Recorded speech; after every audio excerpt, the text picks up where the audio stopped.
Well, I'm going back on my word. A couple of weeks ago, I said I was not going to pick up GT Sport. And then one morning, I was on Amazon, and it was a flash Prime deal, I guess, because I recently signed up for Prime. And it was discounted about $14. So figured, what the heck, I'd pick it up, see what it's like at launch. And I've been playing it the past couple of days, and I wanted to give my honest review of the game and talk about its few key strengths and its many shortcomings and missed opportunities. So I call the title of this video "A Beautiful Mess," and I think that's really apt because this game, first and foremost, is an amazingly beautiful experience visually. Now, if you've been following the channel, you heard me complain about my 4K HDR television. Kind of got a mid-range Sony one.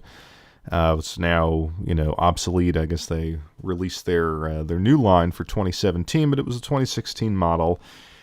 And after experimenting with it, I just came to the conclusion that HDR was not that impressive, that it was perhaps kind of a gimmick. And a few things have changed my mind about that, and GT Sport is one of them. It is absolutely gorgeous. It is really the first game, with the possible exception of Ratchet and Clank, where you can really see what HDR is meant to do. The play of light and shadow, the sort of blinding sun in the horizon, the headlights shining at night. This game looks fundamentally different than any other game that I've played, I would say, in the past 10 years, as far as offering something visually that you can't get currently on any other platform. I know that there's some HDR monitors that are super expensive for PC, but for the most part, certainly for a console, you just couldn't get this level of visual fidelity as far as lighting and reflection goes.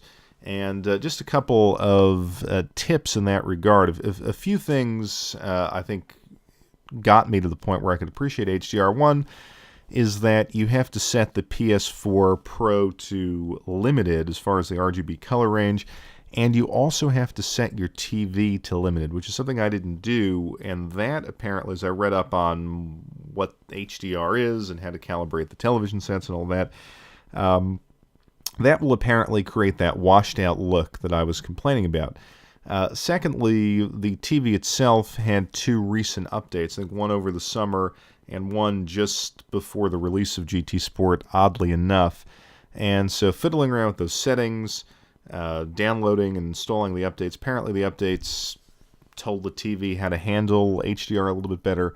And then actually in GT Sport you can sort of play around with the visuals and talk about, you can tell it what level of color saturation you want and how bright you want the lights to be. And I've cranked the HDR up to 10, and I mean, you can really see a level of illumination that you don't have in any other game. So, if anything, as just a demo of HDR technology, GT Sport is a wonderful game for that. So I had read, of course, about the changes to the series, and of course I complained about them. But when I put the game in and started playing, this really was nostalgic. I hadn't played a GT Gran Turismo game since Gran Turismo 5, and I probably haven't played that in about, 4 or 5 years. So I'd been away from the series. Obviously, as I've mentioned before, I've followed and played all the other racing games that are out there, and it was great to go back. It was great to go back to that neutral handling, that kind of... I always found GT games to be somewhat relaxed. If I'm playing Assetto Corsa, I'm on the edge of my seat. You can really feel all that force feedback in a way that you can't in this game. And quite frankly, I think it's several steps behind all of the major PC sim racing games. But on the other hand, it's fun to play. It is just enjoyable to drive. And it kind of takes that that refinement that you saw on the PlayStation 3, takes it to that next level, and does it in what I perceive to be a fairly consistent 60 frames a second, even with all the eye candy that's going on in the game. So technically, it is as good as the series has been. Now, the question that I think a lot of people asked, including myself, is, can you play this game offline? And I have to say that I was pleasantly surprised that you can play this game offline.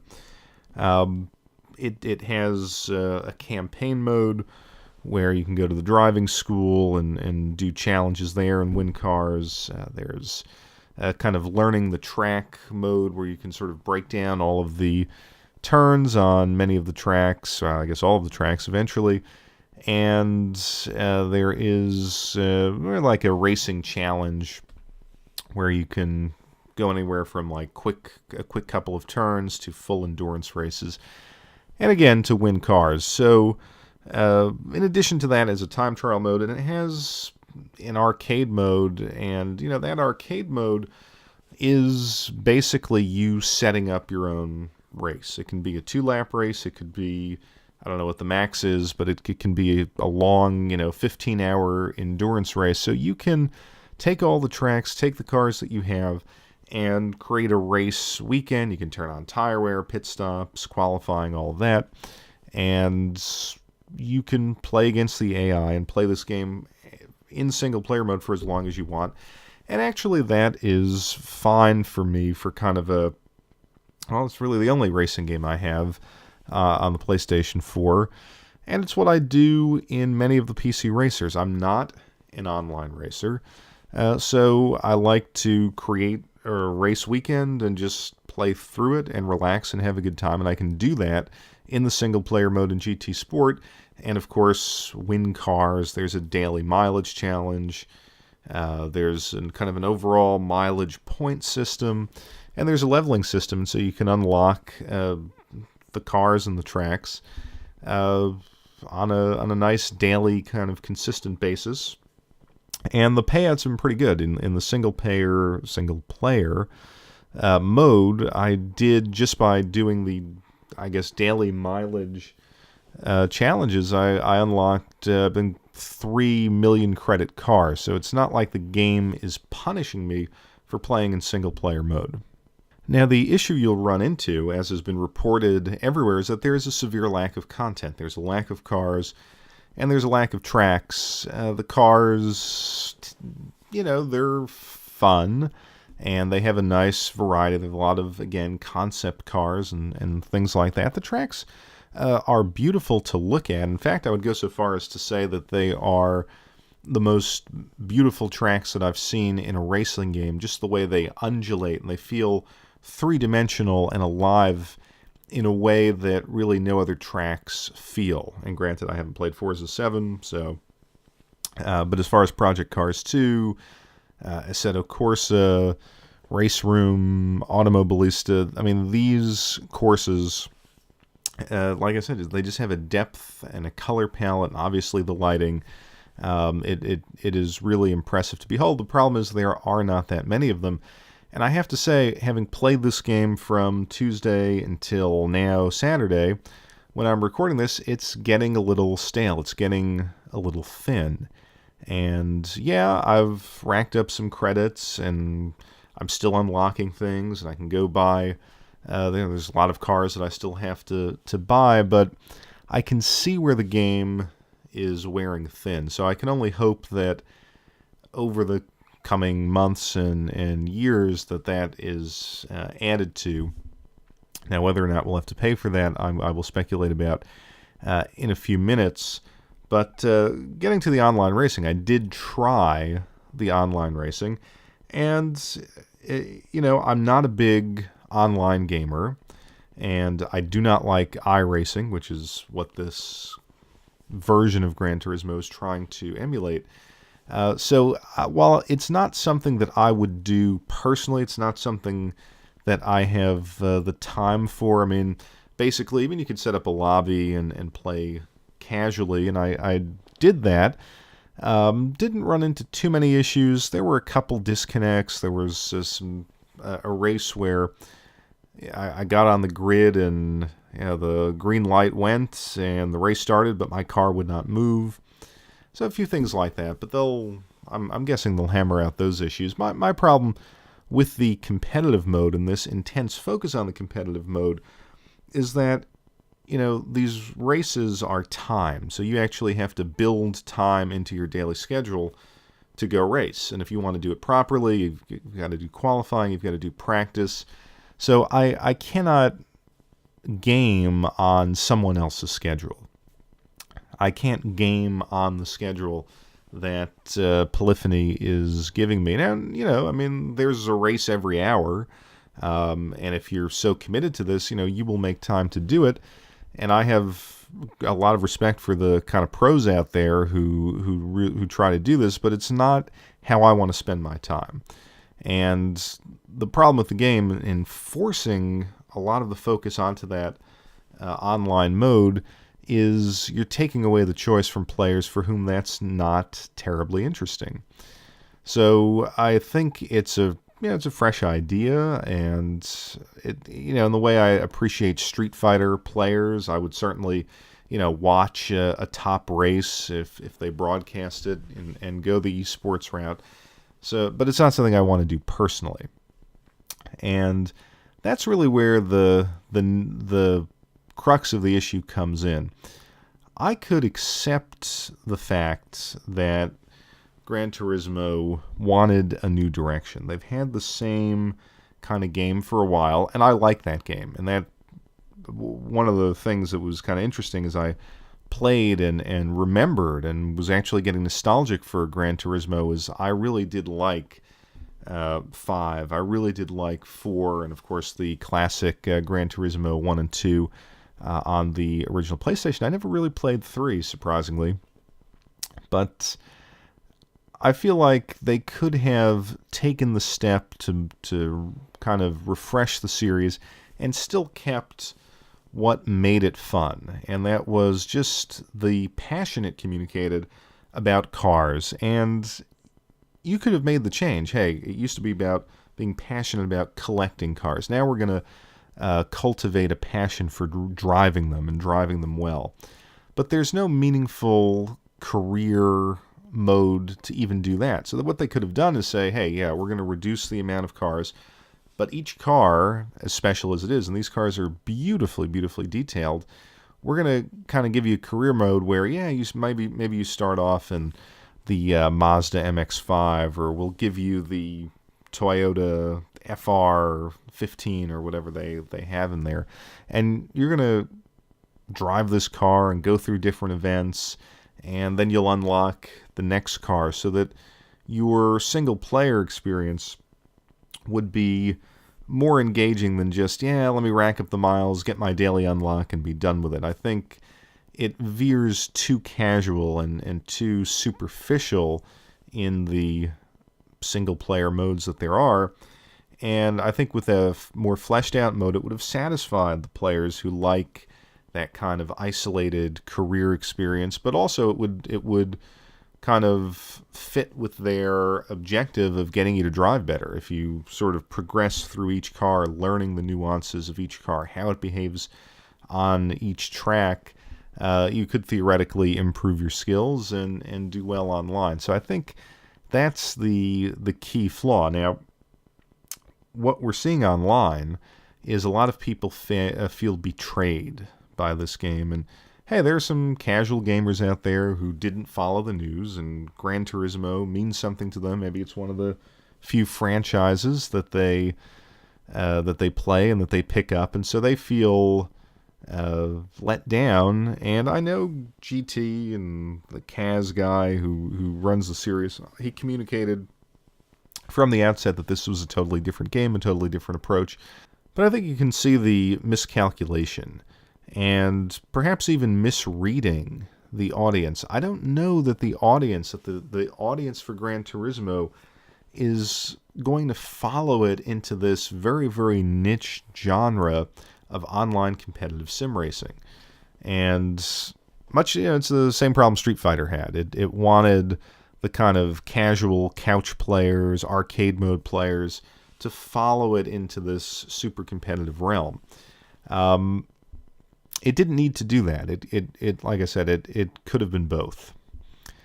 Now, the bigger question is, what is this game going to evolve into? They claim that there are going to be no microtransactions, and playing through this game, it does have that casual freemium feel to it, although the kind of pace of the rewards is a little slower than you would see in one of those games.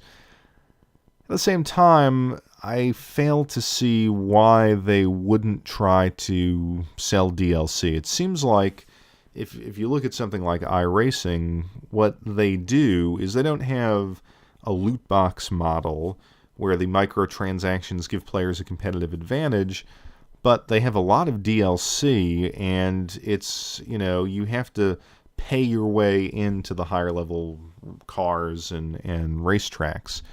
So it's a kind of, in that case, you're paying a $10 monthly fee just to use the game, and then you're buying all of these cars and tracks, and I don't know if you're buying like digital gas and tires. I don't know if they've gone that route. I remember reading something about that, but I haven't played iRacing in a long time. So it seems like that would be a way to make money. Once you get these professional players involved and you create that niche community, then the idea is to sell them significantly higher priced DLC so that they can run in the next series. If the next series involves a new car and a new track, people are going to follow, the hardcores, the diehards are going to follow each other into those new cars and tracks, and that's the iRacing model. So I kind of think that that's where this has to go. And I think it would kind of be a shame in a way, but it's better than what Forza's doing. But that's just my opinion. I hope it's exactly as they say, and that, hey, they're going to release new cars, new tracks over time, and they'll keep it just like it is right now for those who enjoy the single-player mode. Log on every day, run your races, and you'll win these new cars eventually in the daily rewards. And I think that would be fine. But my last point, though, is going to get back to this nostalgia factor. And I think what I'm about to say is both praise and an indictment of this game. As I was playing this game, and I put a good bit of hours in. I probably played it for about 10 or 15 hours. And remembering, as I was playing it, all the good times I've had with the series. I play the series casually, in the sense that, I guess not too casually, because I like to take some of the driving aids off, because I think it's too much of an assist. But, I'm not playing online, and I always just played to collect, and I enjoyed the grind, just like I enjoy the grind on some traditional RPGs. So back in the day, I'd sit down, I'd throw on an All Gen Gamers podcast, and I'd grind away a little bit and relax and maybe have a beer. And at the end of an hour or two, or sometimes 3, I would go out and I would buy some new cars. And then a couple days later, I would come back and do it again. It was relaxing. It was fun. And as someone who always kind of liked all the different makes and models of cars, it was wonderful to try to collect them all. So as I was playing this game and thinking back to those good memories, I said to myself, the one Gran Turismo game, well, not the one, but the most recent one that I haven't played is Gran Turismo 6. And playing this game actually got me to go buy Gran Turismo 6 off of the PS3 store. It was still up and you could still buy it. So for as gorgeous as this game is, for as impressive as it is in pushing the envelope of what the PS4 Pro can deliver visually. And there's little mine. I'm not saying that this is the best looking game on the system, because if you look in very closely, you'll see some flaws. But as far as the dynamic lighting and everything, it's gorgeous. It's wonderful. But that lack of content and the fact that it has moved so far away from what it used to be when it didn't have to do that, and the fact that it pushed me back to the previous game, I think is a major problem. And I think they are going to have a mess with their fan base. Now, if they come out 3 years time, which I know is short for them, but they come out with a full-fledged Gran Turismo 7 and say, hey, we've got the career mode back, and it's the game you remember, I think people will come back to it, and I would buy it. And I would treat this like I did Gran Turismo Prologue, which I actually imported from Japan in 2008 or 2009 and had a good time with. So I think they have a chance to make that correction. The problem is, from what I'm reading, and of course being launch week, I was reading a fair bit about it, I don't know that they really want to do that. And I think that they are under this illusion that the driving experience of Gran Turismo, and it's good, but that the driving experience is good enough to take all of their fans in this new direction. And quite frankly, the driving experience for the hardcores, now I'm talking about the hardcore sim racers, I mean, this is nothing compared to Assetto Corsa. This is nothing compared to iRacing as far as the technical skill you need to play this game. So and again, I haven't played it with a wheel, but I got rid of my wheel, but I've played those games with a wheel, and they are absolutely amazing as far as the physics and what they communicate to the player. And from what I'm seeing, from what I'm experiencing, it's not the case with the controller when you compare controller to controller for all these games. And from what I'm reading, it's not the case with the wheels either. So I don't think Gran Turismo Sport is going to take market share away from iRacing. I don't think that the people who, the serious pros who do this for a living are going to abandon the sims that they're already using and that they're mastering. And I think they're going to lose a huge group of people, a huge portion of their fan base who likes what they did in the past. So I think the series needs a major course correction. That having been said, I don't regret the purchase. And I think for, the discount that I got it at and the amount of time I put into it this week and that I'll continue to put into it, it's not what I had feared, and that is that there would be absolutely no single-player component at all.